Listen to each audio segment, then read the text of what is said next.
जब संसार अधर्म के अंधकार में डूब चुका था, जब हर दिशा में अन्याय और भय का राज था, जब सत्य की आवाज धीरे धीरे कमजोर पड़ रही थी, तब एक ऐसी शक्ति जागी जो ना केवल बल में अद्वितीय थी बल्कि भक्ति में भी अपार थी।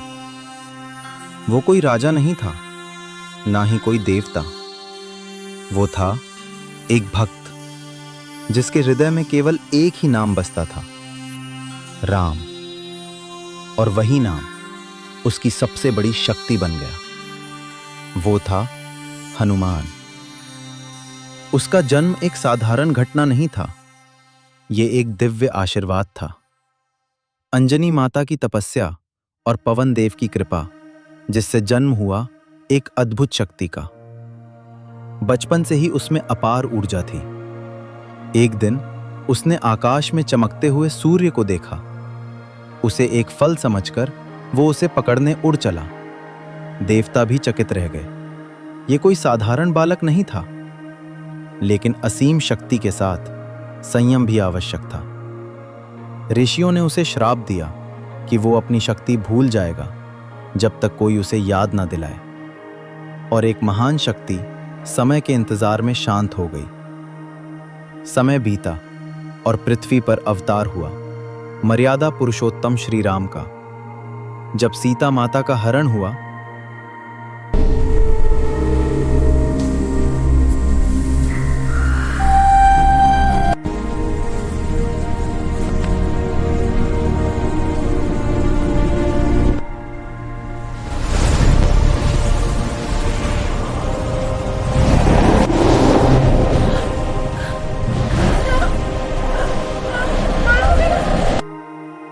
तब राम और लक्ष्मण वन वन उनकी खोज में भटकते रहे।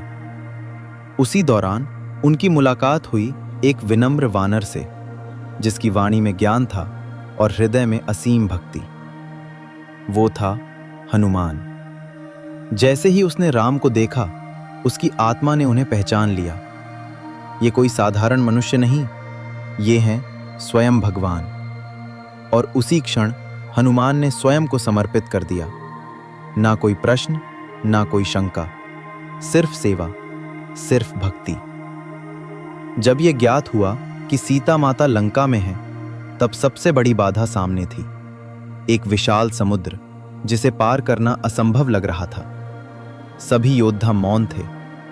तभी जामवंत ने हनुमान को उनकी शक्ति का स्मरण कराया और उसी क्षण वो श्राप टूट गया। हनुमान ने अपने भीतर की शक्ति को पहचाना। उसका स्वरूप विराट हो गया। उसकी आंखों में तेज प्रज्वलित हुआ और उसके मुख से निकला जय श्री राम।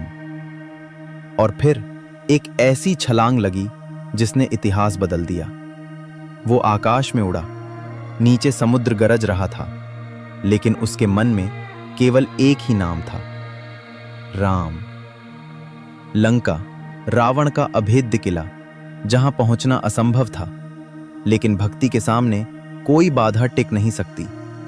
हनुमान ने सूक्ष्म रूप धारण किया और लंका में प्रवेश किया। अशोक वाटिका में उन्होंने सीता माता को ढूंढ निकाला। राम की अंगूठी देकर उन्होंने उन्हें आश्वस्त किया कि प्रभु अवश्य आएंगे, और अंधकार में आशा जाग उठी। लेकिन जब अन्याय ने उन्हें रोकने की कोशिश की, तो वही भक्त विनाश बन गया। उन्हें बंदी बनाया गया। उनकी पूंछ में आग लगाई गई, लेकिन वो आग उनकी शक्ति बन गई। और फिर पूरी लंका जल उठी। महल जलने लगे, आकाश लाल हो गया और रावण का अहंकार कांप उठा। ये केवल विनाश नहीं था, ये एक संदेश था कि जब भक्ति जागती है तो कोई भी शक्ति उसे रोक नहीं सकती। युद्ध आरंभ हुआ। राम और रावण आमने सामने थे। हर क्षण निर्णायक था। हनुमान हर पल राम के साथ खड़े रहे। जब लक्ष्मण मूर्छित हुए, तब हनुमान संजीवनी लाने निकले। लेकिन जब वो बूटी पहचान नहीं पाए, तो उन्होंने पूरा पर्वत उठा लिया, क्योंकि उनके लिए असंभव जैसा कुछ था ही नहीं। अंततः अधर्म का अंत हुआ और सत्य की विजय हुई। लेकिन हनुमान की कथा यहीं समाप्त नहीं होती, क्योंकि वो केवल एक योद्धा नहीं थे, वो भक्ति का प्रतीक थे, वो विश्वास का प्रतीक थे, वो उस शक्ति का प्रतीक थे जो समर्पण से जन्म लेती है। आज भी जहां जहां राम का नाम लिया जाता है, वहां वहां हनुमान की उपस्थिति महसूस होती है। वो अदृश्य हैं, लेकिन सदा उपस्थित हैं। वो शक्ति हैं, वो साहस हैं, वो भक्ति हैं। जब जीवन कठिन लगे, जब मन डगमगाए, तब याद रखना, एक भक्त था जिसने असंभव को संभव बना दिया। और वही भक्त आज भी हर उस व्यक्ति के साथ खड़ा है जो सच्चे मन से राम का नाम लेता है। जय श्री राम, जय बजरंग बली।